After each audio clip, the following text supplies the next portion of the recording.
Hello, folks, and welcome back to another episode of the InnerFight podcast. I don't often say it, but if you don't know, my name is Marcus Smith, and I am the host of the show. Today, I am joined by a very, I wouldn't say old as in his age, but old as in we've known each other for quite a few years, coming over 15 years now. He's a very special guest, friend to me, and I owe him a lot. He's probably one of the reasons, I'll cut the chase and stop with the bravado for the marketing people. He is probably one of the major contributing factors to the reason why this podcast started. We'll talk about it more in the show, but as a brief introduction, James took a punt on me back in 2008, 2009 and welcomed me as a regular guest on his radio show, Nightline on Dubai 103.8.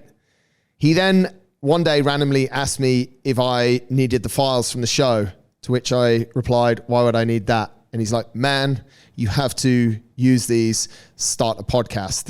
And it was about the time where I had toyed with the idea or was just starting the podcast. And not only did he push me into that in a nice way or help me through that in a nice way, but he taught me some of the skills, and I don't have many skills, even 808 shows later, but he taught me a number of skills on how to speak, how to listen, how to interview people, and in some way, how to put together a show. He's been a huge inspiration for me. We've always had amazing conversations, and after I think it's been about 3 or 4 years since we have actually seen each other, I've managed to get him into the studio and back onto the show. And time for this week's show announcements.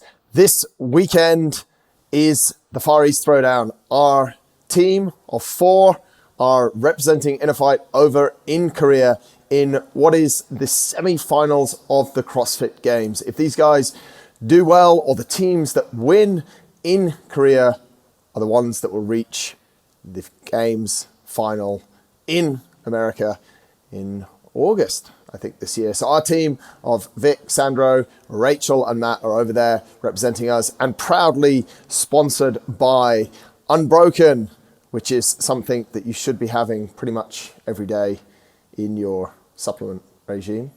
More about that in another show that's coming up. Also, the WOD guys supplying all those things that help you get a little bit better at CrossFit, whether it's a skip rope, grips, knee sleeves, hand repair ointment.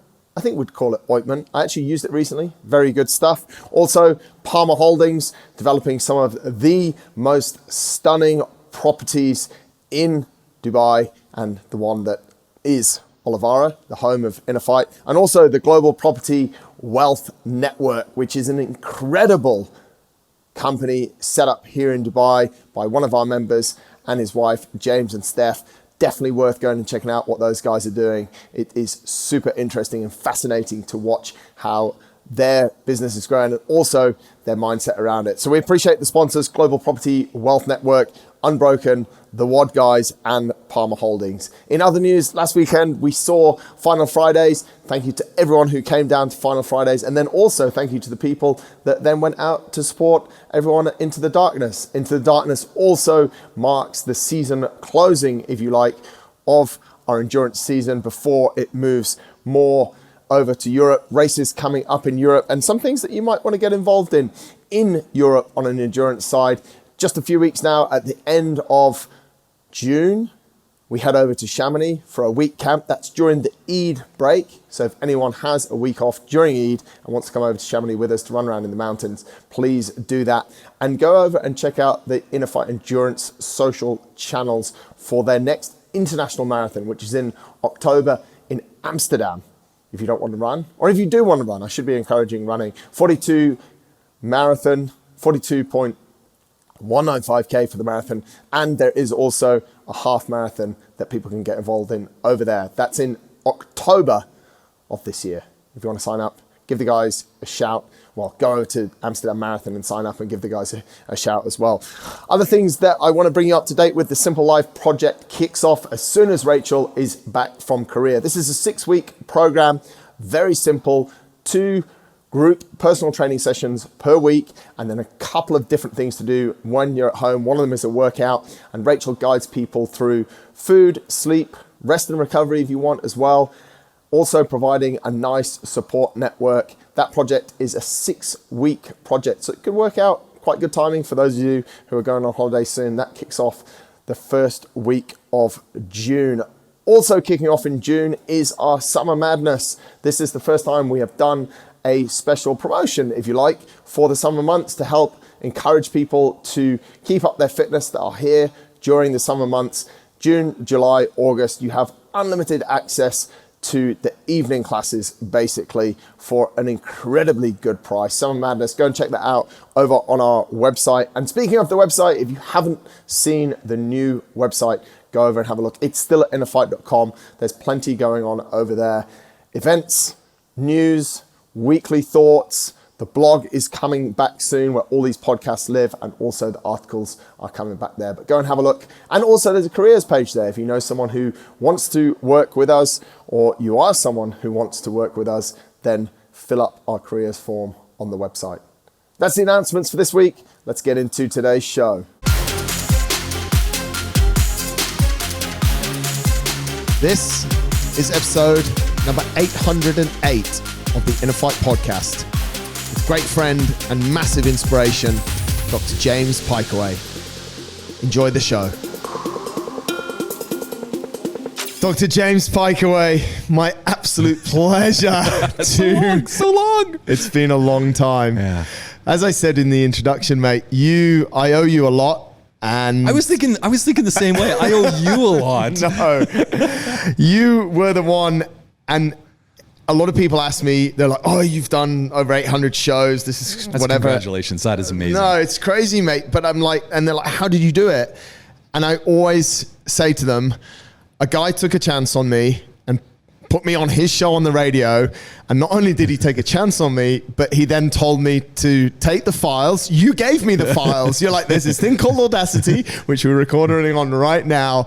There's this thing called Audacity. You need these files. And this was 2008. So, mate, I am so grateful for the chance that you took. You remember the first show that you came in on? I do. You came in on a InnerFight branded white singlet undershirt. Keep going. Keep embarrassing me. And I remember how we got. Do you remember how we got introduced? Yeah, I do. It's mental, and where that whole, maybe that's not for this show, but where that whole thing has gone is just it's crazy. That was crazy. But one thing, and aside, mate, let's not be serious from the start. How are you? Yeah, I'm doing good. It's been, we just calculated at least 3 years. Yeah. What is going on in the world of James? You know, it's funny because it's the same old, but it's different. and I think same shirts, same shoe on the new shoes. You know, rocking the multicolored socks. You know, and borrowed a tone from you because you love to have your wild socks. I've taken it one step further. Why have them the same? Yeah. I just mix them all into the drawer. Doesn't matter. I just wear any sock that comes out, and it's like, you know what? That's the way it is. Look, 23 years I've been here in the UAE. I'm still a university professor. I don't know how. I'm still a university professor. I think in the last 5 years, my focus has really shifted from sitting down and being that research academic kind of guy to, hold on, how do we take this theory and link it to practice? And I've really fundamentally shifted that way in my mindset. And that doesn't bode so well in the academic world because it's, you got to publish a paper. Are you doing research? Are you publishing? And I'm more, let's play with these tools and let's create something and let's do it. And let's use all of our knowledge to build that in. And so as soon as you start doing that, it opens up a whole bunch of avenues of thought, and you start thinking differently about how things connect. And I think it's taken me down an interesting road that I'm not anywhere near the end of, but it's telling me that it's time to start thinking differently about what I'm doing. Do you think that's one of the limitations of the educational setting, that we're here to teach this syllabus? Yes. And later you'll figure out how it plugs into life. Whereas what I'm just hearing from you right there is that you're taking a syllabus and you're actually, you're increasing your service to your students by saying, this is the syllabus and this is how it plugs into life. Yeah, exactly. I think it's through example. Yeah. There's a lot of and look, a lot of my examples are trial and error, and tried something out and hey, that didn't work. Okay, let's move a different direction. Oh, let's try something else. And sometimes when you try something, it takes up more of your time. So, that a perfect example, I'll talk to my students about how much content they leave on the table. So we're doing an interview like this right now and we're talking, we're videoing it. Excellent. We got a transcript because we can now we can take some content out about that and we can start writing it. You can take your long form videos, turn them into shorter form videos, turn them into reels. And so you've got all this content that you're generating that you can potentially do things with. So I talk to my students about that. The problem is, I can outsource and I can get other people doing it, but it still means you've got there's a lot more potential work that you're doing, but you're generating a whole bunch more from one tiny little thing.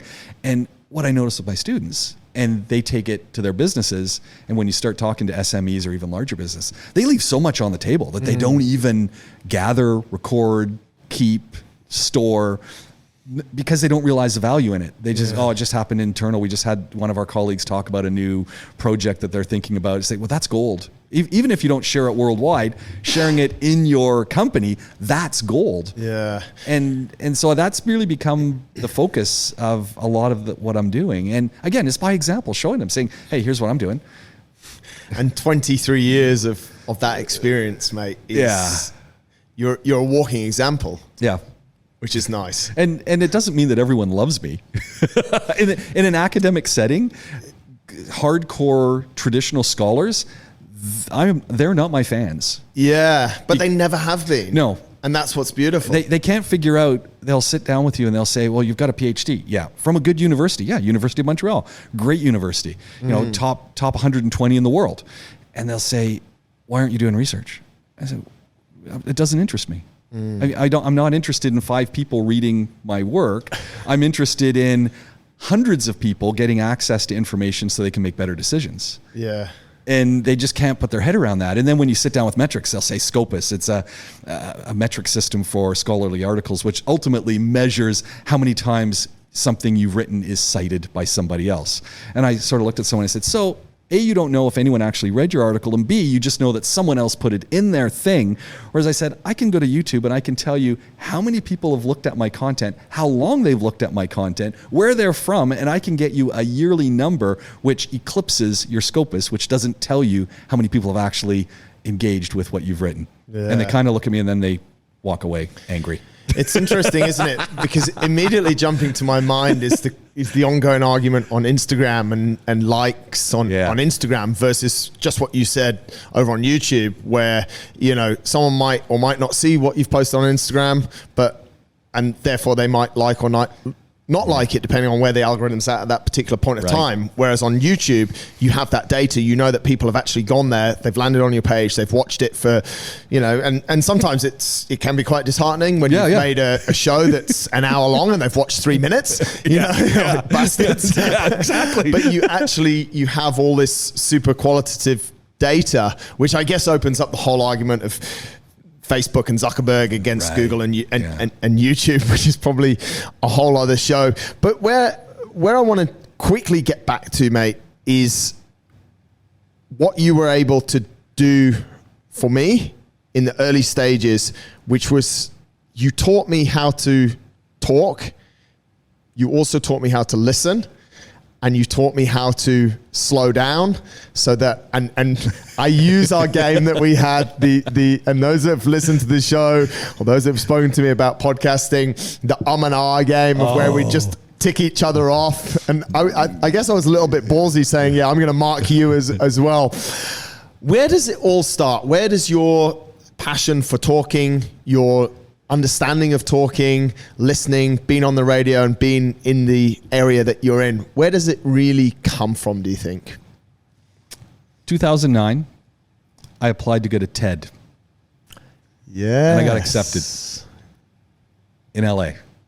I remember Long it Beach. so well. So I mean, I was leading up to that. I was, your standard bog standard communication professor, and were you though? well, more so than You had charisma. I did. I'm all about the teaching, and always from day one, as I said a little bit earlier, it was always about not complicating subjects, but uncomplicating them so that anyone could understand what you're talking about. And so that's probably the root of everything that I do, is to decomplexify it, just make it easy for people to understand these ideas. 2009 was game changer for me. That was life changer. And going to TED and sitting in Long Beach and listening to these speakers and watching this event, I kind of went, why isn't everyone speaking like this? Why isn't every professor speaking like this? Why isn't every pitch that happens in a business like this? Why isn't every conference I've ever gone to like this? And I know people say, well, it's TED, it's not academic. I said, are you kidding? I'm listening to PhDs in astrophysics explain to me the SETI project in words I can understand and motivating me to want to go now read more and activate and get involved. Why isn't everyone doing that? This is the model. And so from 2009 on, I was fortunate to go back 2 more times. And that really became the basis of everything that came after, was how to make things just more engaging, using tools available, and getting people excited about things that are going on around them. So It's funny you say that. I want to add one of 2 things. I might be right, I might be wrong, but one of your sponsors for that trip was Air France. yes. That's good memory from an old guy like me. But secondly, and I probably don't talk as much as I could talk on this show about entrepreneurship because I'm not a very, I don't know, I just don't talk about it much. But through the position you were in, you leveraged that position and your skill set, and that trip was pretty much the trip that changed your life, was paid for, let's say. Yeah.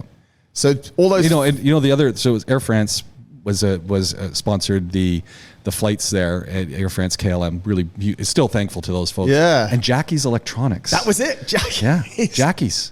And they funded the rest. Yeah. So, I obviously, and Zide University, I used my PD funding for part of it as well. But I couldn't, you can't afford to go to TED. The entrance fee right now is $10,000. Just to be there. Just to be there. If it's once you get accepted to be there, because you got to apply, because they curate the audience as well as the speakers. So once you apply and they say, yeah, okay, we'll take you in, then it's $10,000. Wow. Well, I don't have $10,000, and that's not hotel, that's not flight. That's so and if you're I needed transport to get on the second 2 to Palm Springs, so I rented a car. That none of that is things. I'm an academic. I'm not rolling in that kind of money. But that's inspiring as well, mate. That you knew that there was something out there. You had a look around at the circumstance that you were in. You managed to. I think you gave those guys. I still remember now, 14, 15 years later, that was Air France, and now you jog my memory. Jackie's Electronics. Well, Jackie's and Ashish Punjabi. That was there. We go. Man, I got to say again, thanks to those guys, because it's like never ending. They invested in something that continues to give. Yeah. So, yeah. Nightline was a show that you invented. So did you? No, I didn't actually invent. It was my Malcolm Taylor was before me. Yes. And before that was Jason Lumber. Both of those great men have passed away. Yeah. So Malcolm took over from Jason, and then I took over from Malcolm. In 2006? 7, I think. 7. Yeah. Maybe 2006. You're right. Yeah. I think it was 2006. You're right. I think it was. And you know the story about that? No, but you're going to tell Matthew Johnson, who is still marketing guru over at Arabian Radio Network, gets on the phone. So I'd written this article in 7 days. So that was the other thing. Brilliant. I've got to say, I've been so lucky here. I was a columnist in 7 days. Yeah. And Tony Metcalf also passed away, unfortunately. Took a chance and used to give me like a full page column that he almost did little editing to. And one of those columns, I was dissing radio. And I wrote this column just saying, you know what? Talk radio in this country is brutal. And radio in general is brutal. And I named names and shows. Wow. And so what ended up happening is Jason Lumbar asked me to come on to his Nightline, and we had a chat about it. And he gets out thinking, what do you mean by this? What do you mean by that? And it was kind of neat. We had that conversation. And sometime down the road, not very long after that, as things changed and Malcolm then took over and he did things, and then Malcolm went on to the Business Breakfast. Matthew Johnson gets in touch and says, hey, do you want to come on radio? Do you want to come and do Nightline? Take over from Malcolm? And I said, no. And before that, I'd been doing a little bit of radio chat over on 99.3 The Better Mix. Mm-hmm. And so we did the Schroeder Evans, I started with him, then Jeff Price. And we did this morning kind of news roundup show, and serious news with the funny angles. And the goal of that was always to get people to pull over laughing. That was the goal. Not to cause accidents. No. So that was the goal, that someone would be listening to the serious news that always had a twist. Right. And, there was word of the day and, and part of it is I just wanted to meet Richard Branson. So I had a Virgin. This was when Virgin was going to first start flying here. Right. So I always had a tip for Virgin every day. Every time we did the show, never got to meet the guy, but I always gave them a tip. And some of them are still very solid. Yeah. And so Matthew Johnson from ARN calls me up and says, you want to move over here and do Nightline? And I said, no. Because I was sitting at the other side of the table. That's not my gig. I'm a university professor. I mean, I was talking, but that's not my gig. Yeah. And so many calls back and forth during a Ramadan. He says, why don't you come and just try a show during Ramadan? It's a little lighter. Give it a go. So I rock up. Sticky Fingers is there.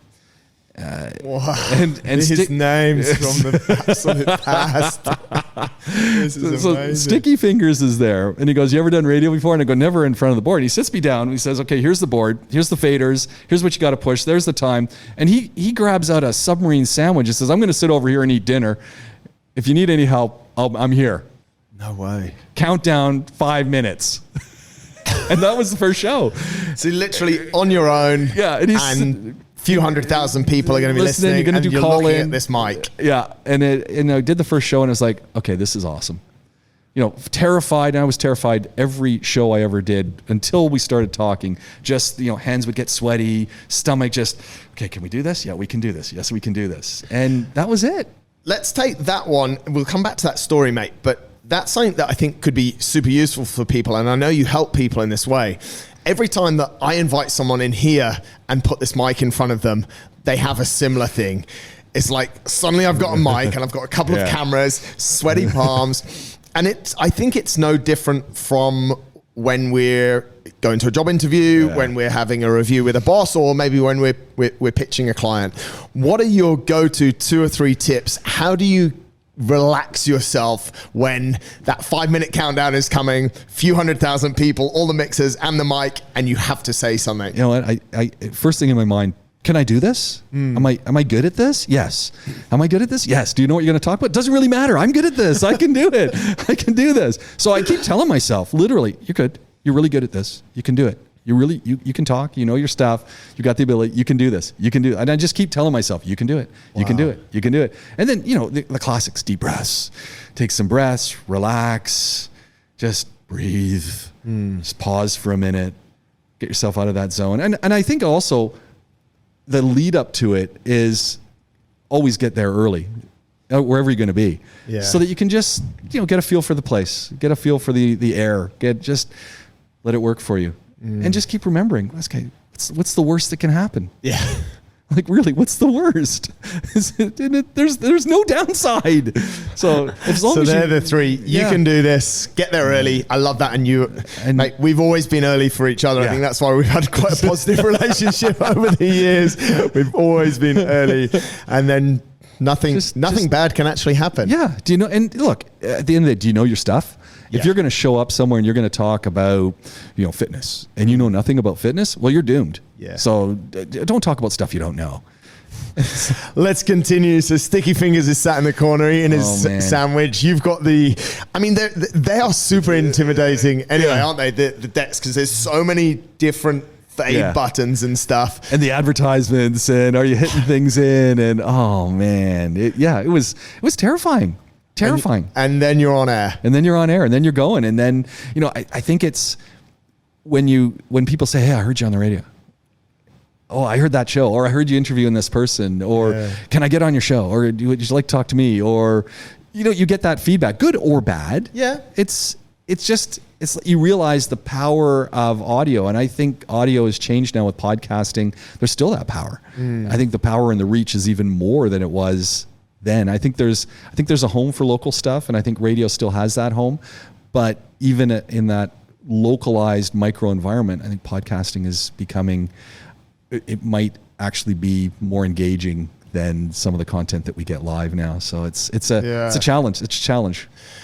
A memory I always have, and why I'm always proud to know you, is you took on a station and a topic and a nation at probably one of the lowest points of economic history in this country, really, in 2008 to end of sort of 2007 through to 2009. What always sticks in my mind was your ability. People were calling in and they were just unloading on you. And a lot of these people had a number of reasons to be quite upset. Like life had really the 2008 global financial crisis was tough for a lot of people. You gave these people, and it's so hard here because of, let's just call it regulation around radio. And it's still quite tight, which is good. Yeah. It keeps it what it is, and we all respect that. How did you do it, mate? You gave these people this voice, you empowered them, and you created this show that was just like, I would sometimes stay up for it, which people on this show know me, you know me. You're a morning guy. That's saying something. How did you do it, and how did you get through it? Because it was all this almost negative energy coming in all the time. Like you'd listen to half a dozen people whinge to you at 9 o'clock every night. Yeah. I was just like, how does this guy do it? They had a story. Everyone had a story. And I think those stories were just these people all became my friends. They're virtual friends because I didn't know them, right? And you sometimes would bump into people who didn't know you either, but they would hear your voice at the grocery store and go, "Oh, you're on the radio, aren't you?" No but these it was just an opportunity for people to have an outlet to share what they were doing and share what was on their mind, and in a respectful way, because they knew that if they unloaded in a manner that was disrespectful to the nation, we were toast. We get shut down. Yeah. And they respected that. They were able to do it in a manner that was dignified. And we had these conversations, and people listening who were making the trip back and forth realized, wow, I'm not alone. XYZ has the same issues as me. Yeah. And I just think it was so exciting to be in a position to facilitate that. But at the same time, I'm still trying to wrap my head around like this skill set that you have, that you made them feel better after a 5-minute call or a 3 minute. It was crazy, wasn't it? It's crazy, mate. I think people just want to be listened to, and they want someone to not judge them and fight with them and offer them maybe an alternative view, but not say, well, you're wrong. Yeah. Unless they were absolutely wrong. And then there were times when I would say, no, come on. But they just wanted to have that conversation and be able to get something off their chest. And I think that's what a privilege to be able to sit and listen to that and hear that from all across the nation. I think that was the best thing. You get people from Iraq calling, or people on the border of Abu Dhabi, depending on how the signal was getting beamed across. Things it changed. Some of the political winds changed occasionally, but it was. I think sometimes I would pinch myself saying, I can't really believe I just did this. Yeah. Did you go through it with a lot of gratitude? Yes. Yeah. Yeah. To this day. What an honor, what a privilege to be able to do that, because and this was part of the challenge that I always faced. And I always felt a little bit like I was a guest as well. And it's a weird thing because I had a day job. And my day job was being a professor. Yeah. At night, I would come and do a talk show. And this was also this ultimately became a really full-time job. Yeah. And I'm working in an environment with a bunch of people who this is their jobs, but I never felt it was my job. It was, I was hosting Nightline. Yeah. But I think it really clicked in one time when I would go into the radio station in the morning sometimes because there's no one at the radio station at night. So sometimes you wanted to go and actually speak to the station manager and say, hey, can we try and promote the show a little bit more? Or, hey, I've got a new idea that I'm going to try out. Didn't want to send them an email. Thought I'll just come and share it with you because I would switch up shows quite a bit and try new things. And every couple of years you get bored. So you switch something in, switch something out, give it a try.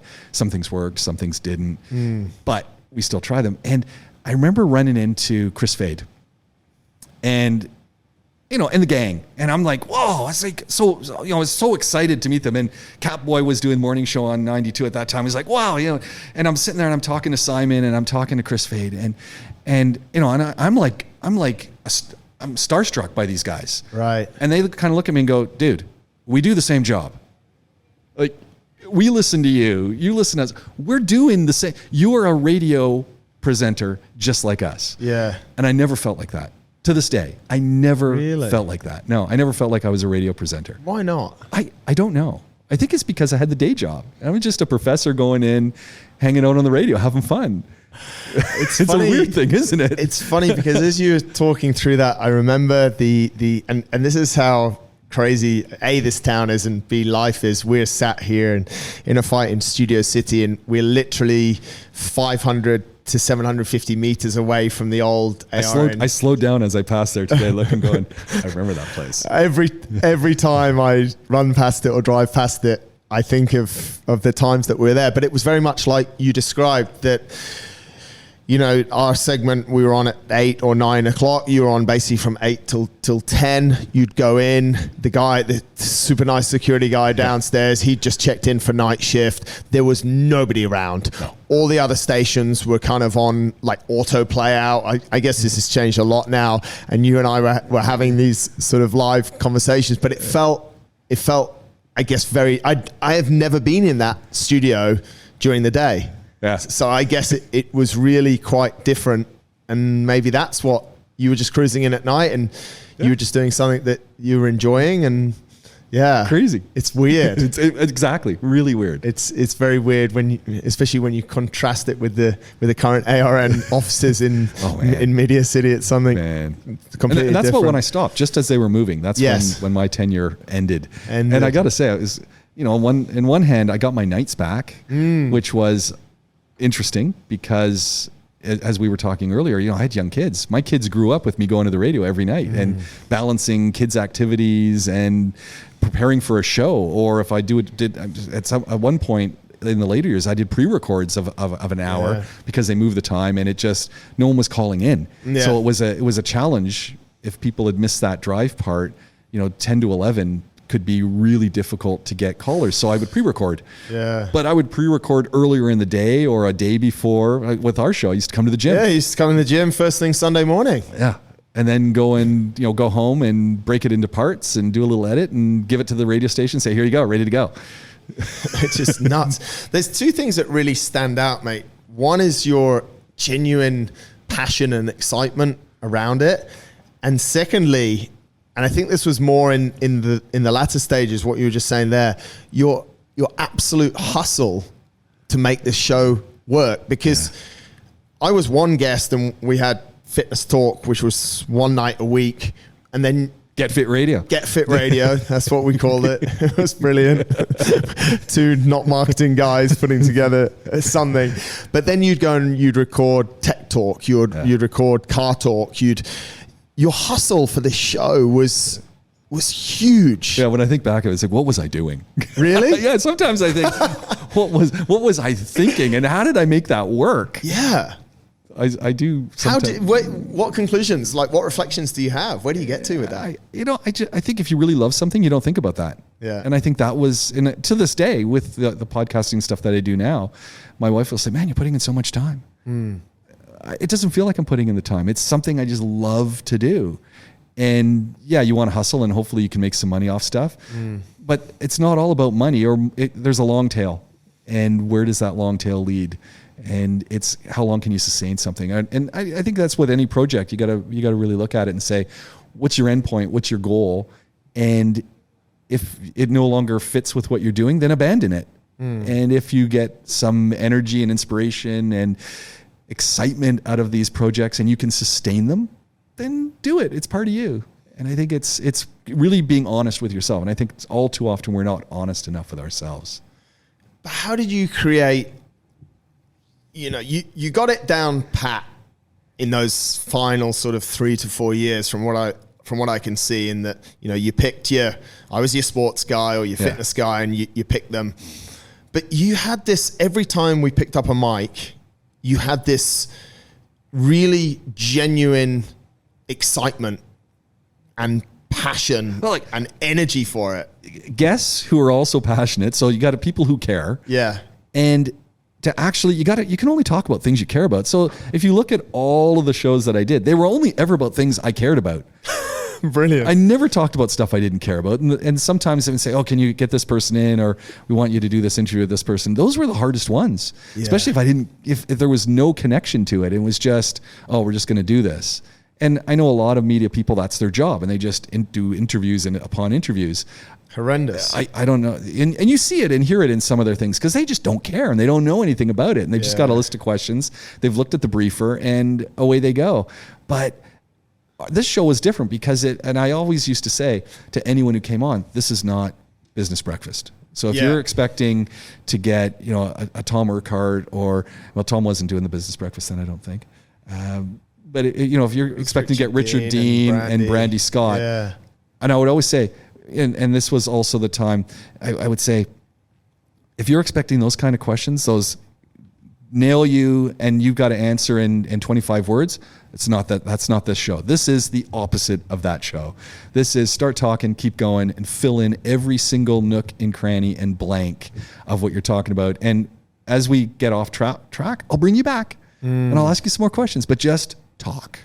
And I think that was it. It was just this great conversation, and people relaxed because they realized, hold on, you're not trying to nail me on something. You're not trying to get a scoop.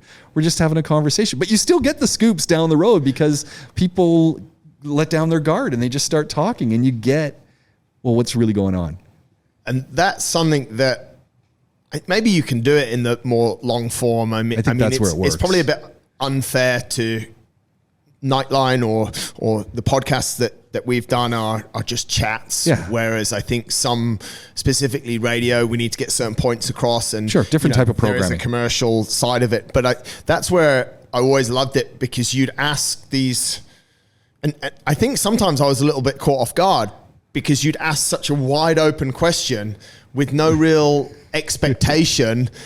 Let's see where it goes. Let's see where it goes. And I'm like, I know he wants me to say something, but this is so wide. But then there was always this skill that you had, like you said, you'll just try and bring things back to something that that's a hell of a skill, mate. It's just listening, and you've got to know your stuff. So if we were talking about stretching or trigger point therapy, I remember that was a really big one. I mean, I went and read about trigger point therapy, and I had a whole bunch of notes, and then you start going, and I'm just thinking, oh, okay, this is, I see where he's going with that. Let's see if we can link it back to this other point here, and sustainable, exercise programs, or being obese and what you need to do with diet, etc. It was having all the basic information to be able to follow along where you're going and bring it back. And I think that's the key. And you got to enjoy it. If you don't enjoy talking about fitness or cars or medicine or cooking or the doctors, they were another one. Yeah, they were hilarious. They were, weren't they? Yeah. Sean Petherbridge and his Shireen, his wife. Yeah, that's right. Yeah. Back in the UK, but I think they still do a whole bunch of work with the Grand Prix. He's the lead of the medical area. She's the head doctor in the pits as well. They do the off-road stuff. I don't know what we call it, Desert Challenge. Yeah. They still run all the medicine for that. So they're back and forth here all the time. Yeah, they were great. 50% of it is talking. It's the way we project our voice. It's the speed at which we talk, the energy which we give to our voice. But you said it just there, a lot of it, and this is where you had this insane skill of playing with those mixing decks, looking at the clock. Oh man, that clock was a killer. And the clock's counting down and something's flashing in the studio. But you were listening at the same time, because I'd be sort of waffling on and I'd be thinking that I'm sort of supposed to be filling in some time, and then you just come straight back in and you'd be there because you've got this insane ability to listen. Where does that come from, and how does one cultivate that? Because generally we don't really listen that well these days, do we? I think, everyone's got so much to say, and I think it's work. Like, you have to actively want to listen to people and realize, okay, people are going to say something. There's going to be something there. And not jump in. And look, I don't get it right all the time. And to this day, I'll get people on my podcast. I'll get comments saying, let them talk. Oh, so it's a challenge. But as soon as you trust that you don't have to just keep talking, get your question out, short and sweet, to the point, and then let your audience, your guest, fill in the blanks. It just becomes this great learning exercise for you. And you've got a whole audience who's listening to you. But if you keep in your mind that you're not doing it for the audience, really you're just doing it for yourself. And I used to say to people, I said, look, I'm doing this for me. It just happens we have a whole audience, but I just want to learn about these things.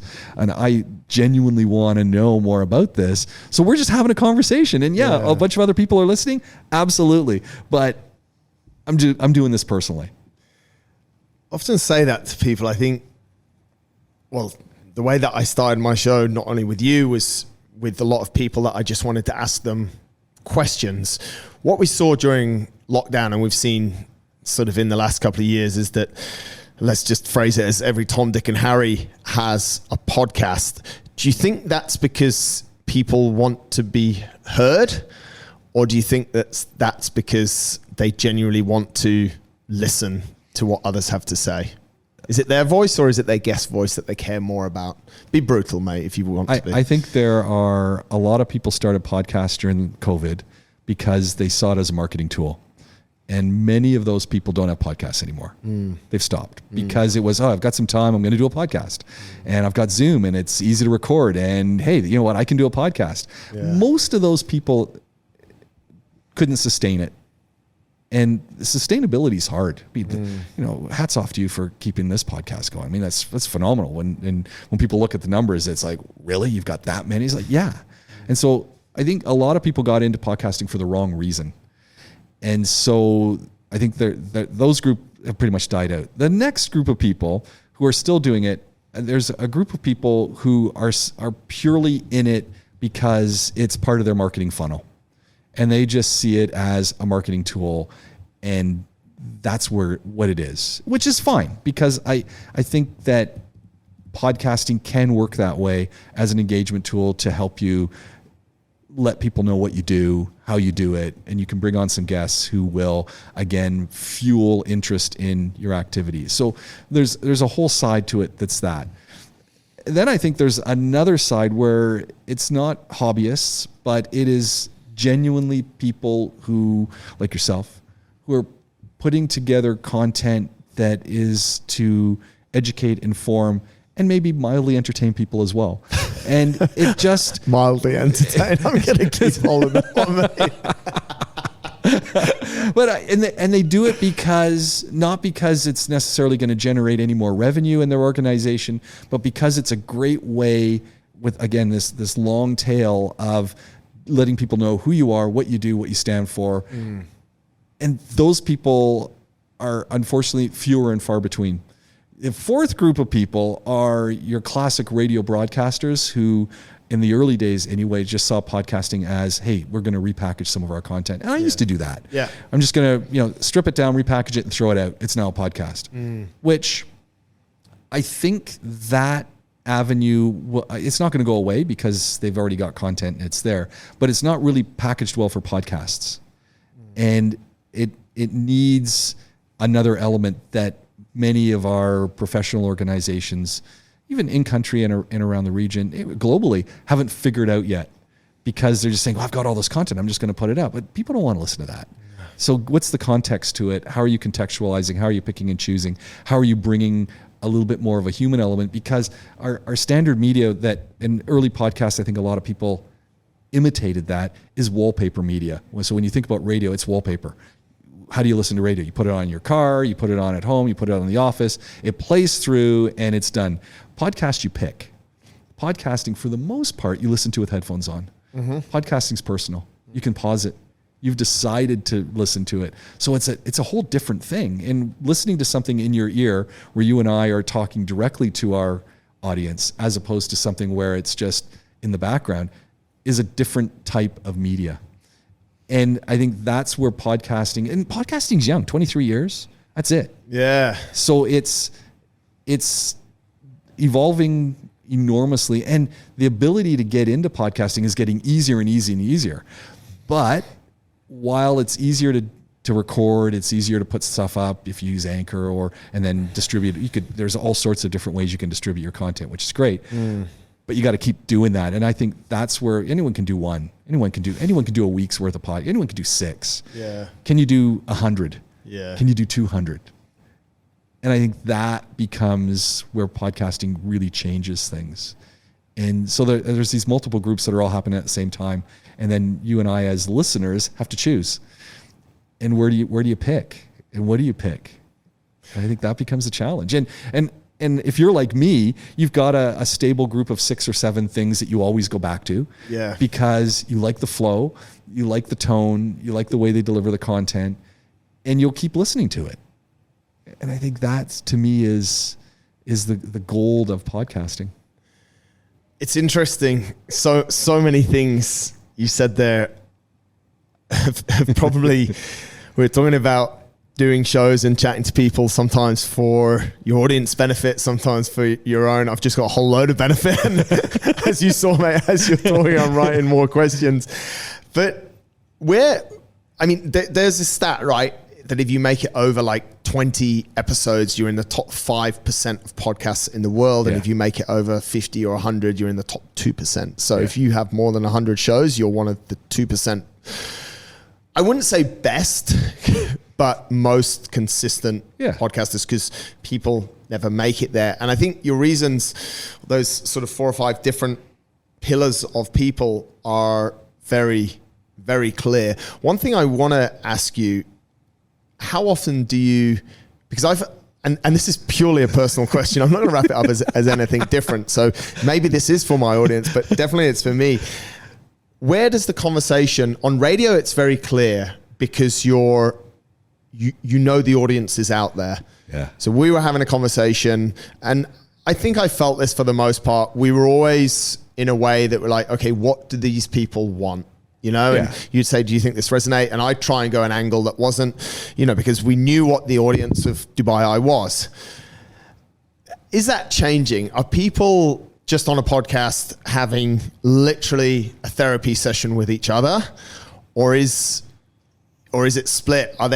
Is it a little bit audience? Because there are those marketing ones. Sure. And they're generally shorter and they're quite sort of driven. And I think that's a great place. A friend of mine does one in real estate. Right. And I haven't hit him up, but I'm going to now after this show. It's pretty clear. We're using this to promote our business, and we want people to know that we know our shit, and come and let's have a chat, and hopefully we'll sell you something. Yeah. Like that's really where, I think that's why we got on quite well, because a lot of fitness people that go on radio, they also want to try and sell something. Whereas I just wanted to have a conversation. Yeah. You just want to talk about, cardio workouts versus, and whatever you find on menshealth.com and ask me a question around. Yeah. And that was fun. But where does that balance? Is there a balance to respect the audience? Is there a balance to talk to the audience?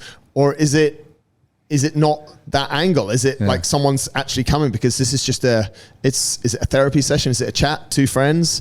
Like, where's the balance? I think we always have an audience in mind, right? Like, even when we're doing whatever your podcast is, you've always got in the back of your mind, who's my audience? Yeah. Who am I talking to? But that being said, so, I do a DIY show with Colin Thomas from We Will Fix It. Amazing. And we talk about all sorts of fixing stuff. But we also do clearly say over and over again, this is a therapy session for us.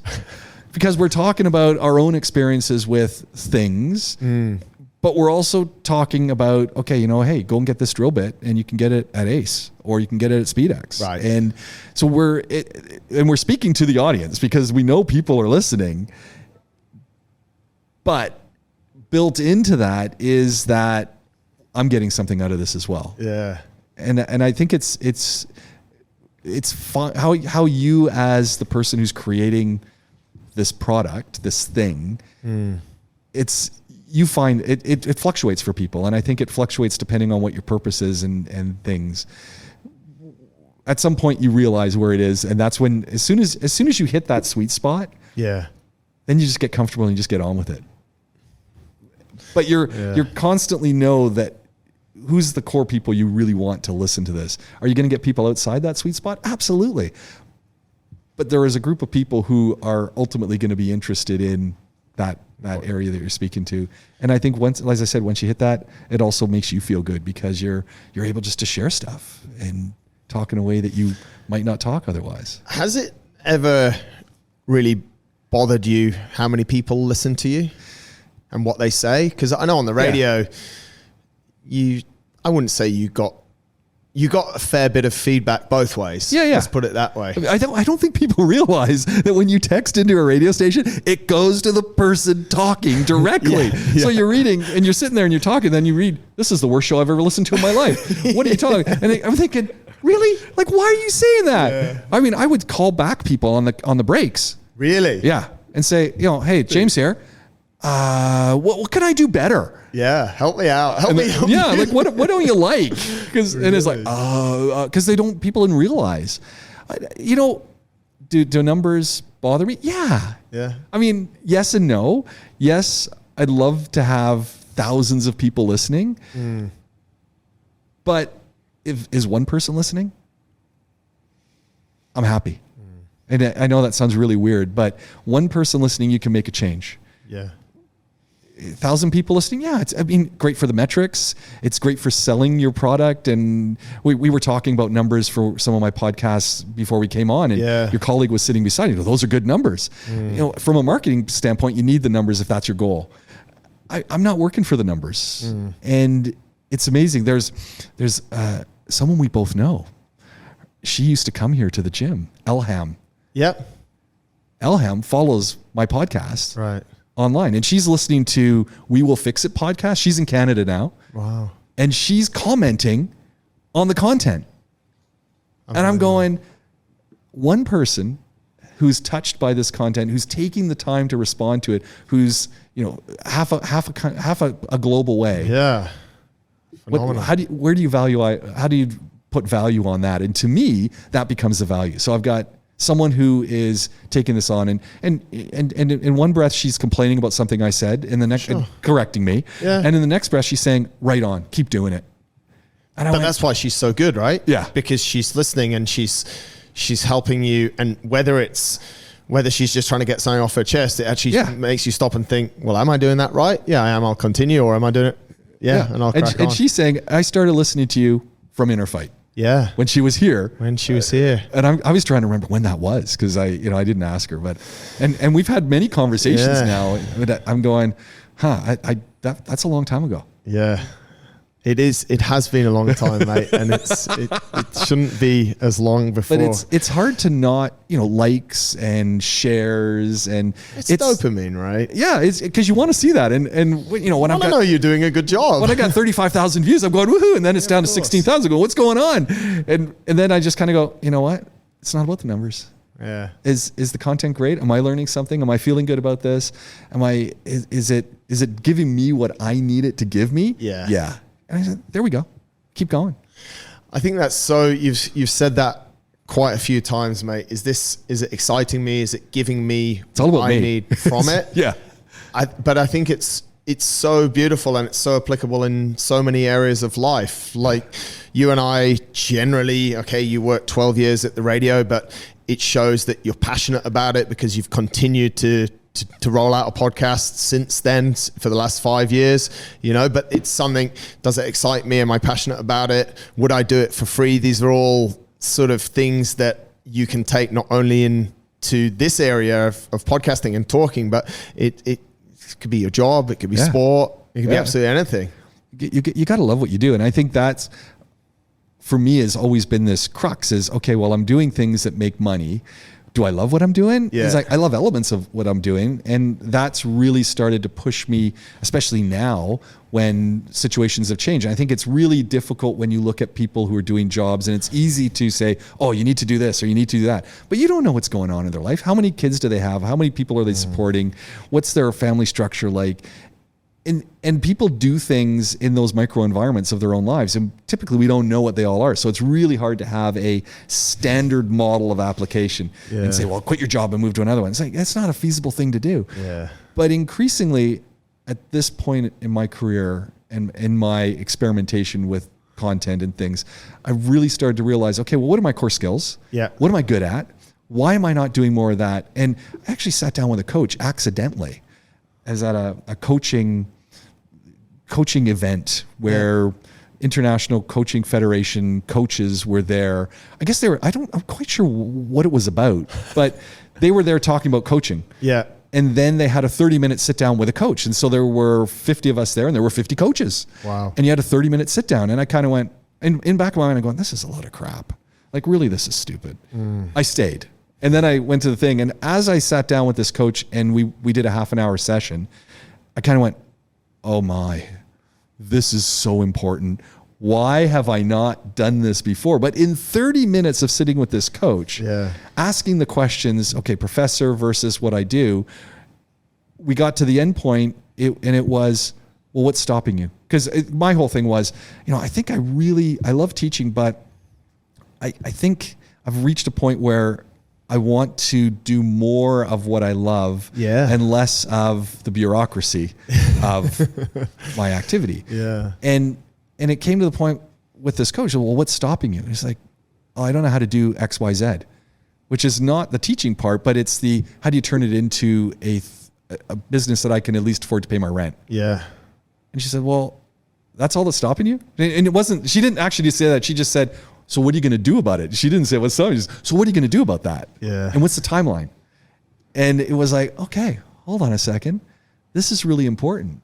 And, self-realization and realizing what are you good at and why are you not doing it? Yeah. So it was really cool. And it's opened up a lot of thinking in my mind, about podcasting, because it's not so much in my mind that, do I want to do a podcast and do brilliant, monetize it and make a whole bunch of money? It's like, no, but I really want to show people how to do it and how easy it is to do and what they need to be thinking about to sustain it so that they can start using these as a business and put it on your business site, but not be selling your real estate necessarily, but letting people understand who you are, what I'm about, what do we do? And by doing that, they're going to come to you.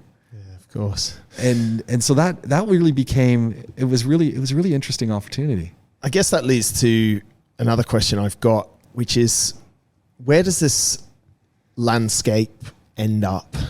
We've spoken about radio. I don't know. I think there's still a few people that don't really know what a podcast is, but I think it's still early enough days. I think most people have heard, there's these things called podcasts. Not sure, should really know why they're called podcasts in the first place, but I think if we'd have sat 5 years ago, would we know where we are now? Like, I see radio and I speak to the guys in radio and it's busier and more bustling than ever. And then we sit and we talk, and maybe because you and I are quite focused on what we want, I don't know if that's the right way to put it. I'll never listen to the radio anymore. I'll only listen to a podcast or an audiobook in the car. Where is it? Has it actually changed, or is it still the same? And will it change? Where can you see it? I always want people on at the end of these shows, mate, to give me a crystal ball, and no one's really there is no crystal ball. Really given me one yet. But I think I'm more interested in where people feel that things might be going to. I think it all depends on the consumer, on the audience, on that listener. So if we're talking about, are people still going to listen to radio? Probably. Look, this is the craziest thing, and this is again so this sort of answers that in a sense, but it doesn't, and then it'll lead through.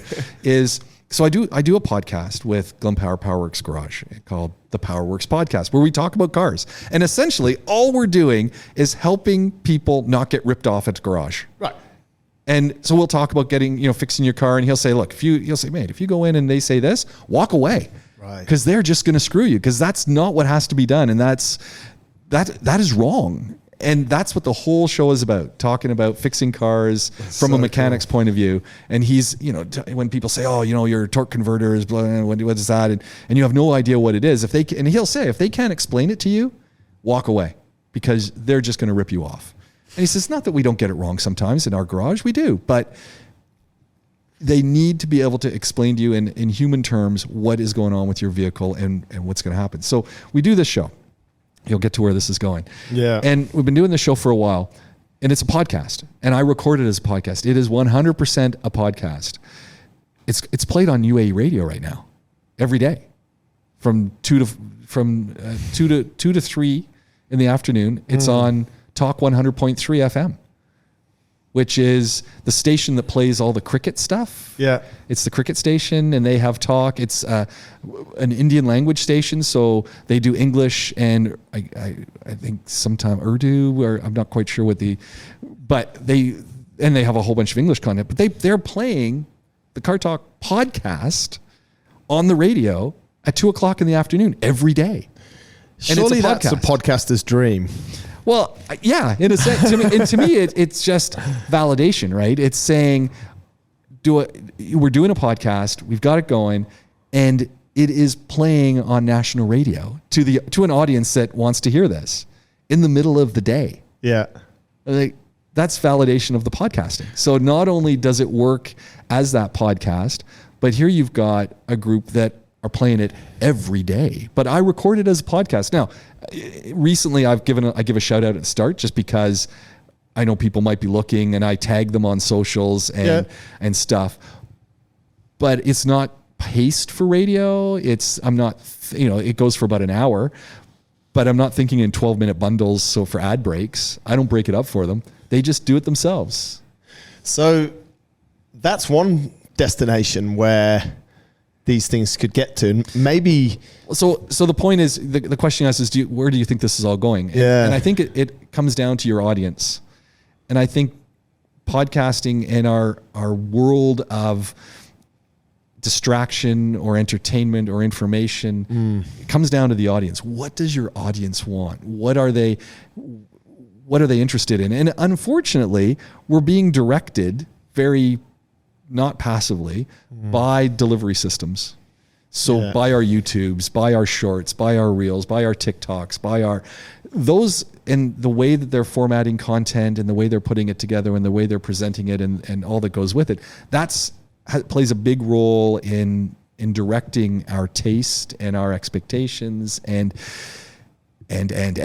so in this content environment, you have different content groups who want different things. And I think the audience ultimately helps to shape what they like via the numbers, via the consumption. And when things just keep showing up, they also start to tune in. So I think part of it is we change our content in a sense for that, or maybe not change, we repackage our content for different audiences. And my example would be, like, I do long form interviews where we talk, but I also do make 60-second clips from them that I'll put up from those conversations that then direct people, hey, you want more? Head to my link tree. You can get the full length version or another short version. So it's just packaging that content. But I think ultimately it comes down to your audience. And if the audience doesn't want it anymore and no one's tuning in, and then they're not going to listen to it. Do you care? That's the other thing. It's like, do I care if I get one listen to a thing? What did I get out of it? Yeah, I got to have you get to have a good conversation. I got to have a good conversation with someone. This is a perfect example. You're doing the podcast, not me. But when's the last time? How easy is it to get an hour of your time? It's impossible. Well, I got an hour of your time, and we got to catch up. And we got to chat. That's cool. And to me, that was always, when you go back and say, well, so what's the goal of doing these things? I get an hour of people's time. Yeah. And to ask them questions that maybe you wouldn't.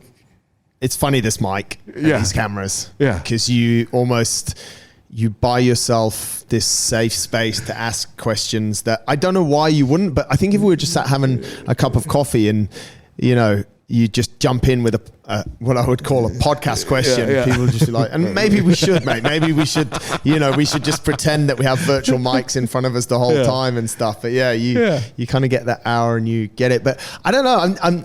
My mind is, you can probably see by my eyes, and always when we're thinking our eyes are going up is racing here, because maybe if I wanted to close the answer to that question, and maybe we've really gone full circle here, is why aren't radio stations leveraging people that are super good at, such as yourself and your Power Garage Car Talk, and just getting the best of everyone and plugging them in? Because you were actually doing this in 2016. Yeah. You had this foresight, and you were like, well, I trust these guys. I know this is good. I'll plug this in. I'll do that. And yes, I'll drive from there to there. And you ran around like a blue ass fly. But what you created just in that segment on Nightline was... I start remembering some of the shows we did. I did a show with Narain Joshinmal where we talked about magazines, and we talked about, what was going on in Monaco, what was going on in Wired, what was going on in Entrepreneur Magazine. We did a whole show where we just went through key articles. Who does that? It's brilliant. We had Chef Andy. This is before we had cooking shows. I had Chef Andy come on, and we would make meals. He'd make the meals, and we'd walk through different food that you could make. It was always lunchbox stuff or easy to take to work, healthy cooking on the radio before people were doing that. Incredible. It was like, even the car stuff. No one was doing car stuff until we started doing it. I don't think there's ever been a fitness show till we started doing it. No, and there hasn't been one since. No, and it's like, do you think people weren't listening? Of course they were listening. Yeah, and mate, it's weird. Probably not to the extent, but I know exactly. Like during that time, oh, you're the guy from the radio. I'm like, no, I'm not. I'm just this idiot that goes on the radio with this guy. I think that's the sort of the thing. Is radio dead? No, it's going to have its place. And I think as a micro thing, we still want to know what's going on around us and that immediacy of it. But I think it fits into a larger landscape now. And I think there's a lot more competition to get things out. You look at Love in Dubai and streaming and, InnerFight TV. I mean, you could have an InnerFight TV every morning. You could have a 20-minute thing streaming on YouTube. Yeah, but you could, right? You got the perfect room. I mean, I'm looking at this. All I'm thinking is we could do InnerFight Radio right now. There's a whole show that I keep threatening to do, which I think I can actually do now. And it's called Roundabout Dubai. Right. And it's based on, you have to go and Google this, Rocket Boom. You have to go and Google Rocket Boom, because there was this show called Rocket Boom that was hilarious, and it was just kind of a news show. So I want to kind of do a Dubai roundup once a week, Roundabout Dubai, that I literally film in roundabouts around Dubai. Put down a chair, put 3 cameras, film it, and stream it at the same time. And it's just, hey, what's going on in Dubai? From a different roundabout each time. Where would you start? You'd have to start iconic clock tower. Yeah, I think so. But they're doing renovations on it right now. It's all right. By the time you're ready to press, it'll be like the fall. It'll be done. It'll be in the fall. It's like, and someone said, how can you do that? I said, if you're using mobile phones, they don't stop you. This is the only problem will be people going around the roundabout. Wondering, what's that guy doing? What's that guy up to? But I know that's you know what I mean? It's like, okay, how can we do it? And someone said, well, who will watch that? I don't know. But someone will. One person will, and maybe that'll be my brother. And I mean, that's the other side. I do some podcasting. I don't talk to my brother a lot, but he listens to every single podcast, and he'll communicate back, oh yeah, I heard exactly what you're talking about. I totally agree with you. I'm going, if it's just my family who's connecting, you're doing something good. That's an hour that I wouldn't spend talking to my brother. Well, he's got an hour of my life, right? And I think that's amazing. So I think it's setting up, what are your expectations? What are you doing it for? Do you need to make money for it? Well, then you got to do a different thing.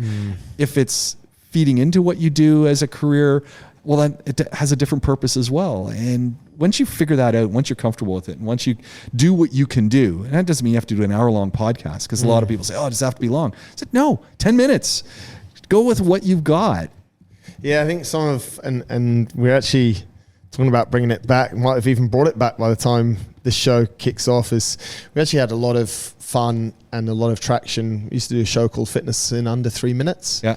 And I mean, that forces you to talk very well and get to the point. We've been able to waffle here for an hour because we don't have any time constraints, but when you go 3 minutes, and I think that's one of the biggest things as well, and you've said it a number of times, like who your audience is and the value that you're giving, and then figure out that format. But there are There are a number of ways. I like the roundabout one. I'll sit at Clock Tower roundabout with you if that's okay. Yeah, I'm thinking it's gonna be fun. And part of it is the technology's here now. Yeah, you don't. I mean, it's like the one that you said you did walking along the beach. Yeah, I couldn't have done that a while back, but the wireless mics now are easy and accessible. Whether you're using Rodes or DJIs and recorders are even better. If you're, Zoom products have been around for a while, but they're even better. They're lighter. It's feasibility of doing more and more like this and adding to it is now in the realm of everyone can do it, which doesn't mean everyone will do it or everyone can do it well, but you can try. and I often say, because people say, aren't you worried about AI and people will just be able to create voices? I know you can already do that. I mean, there's great format, but then someone's got to write it for the AI to do it. Why wouldn't you just do it? Yeah. And AI, unless you've got the robot at this point, and even then, do people want to watch the Marcus Smith robot stand up in front of it? No, they want to see Marcus Smith stand up and be human. That whole area, if you can bring that to your content, that's the glue that keeps people coming back, because it's real and it's genuine and it's authentic and it's passionate. And when you bring that and put that in your content because you care about it, people will listen. Unbelievable. Thank you so much. Thank you. We have to commit to each other and to the audience, to the one or two people that are listening, that you will be back within the next, I won't make a sort of crazy goal, but at least within the next 2 years, we have to have another conversation. Easy. I always say, come back in a year, but a year will go. And so we'll set ourselves up for winning. Meanwhile, the jamescast.com is the best place for people to find. Spotify. Go for the James Cast, and if you want to watch me, the James Casts with an S. James Cast on YouTube. I'll link to that in the show notes. If you're not watching the video version, you've missed out on James's attire today, which, as always, since that day in 2008 when I first walked into ARN in Studio City, has been loud shirts. Yeah, I think Hawaiian limits it a little bit. Yeah, it's not Hawaiian. They're just loud. I do have Hawaiian shirts, but he does have Hawaiian shirts. They have life, and that is a whole other podcast. James, I appreciate you. Thank you for everything you've done for me, for the show. Absolute legend. Thank you. Thank you.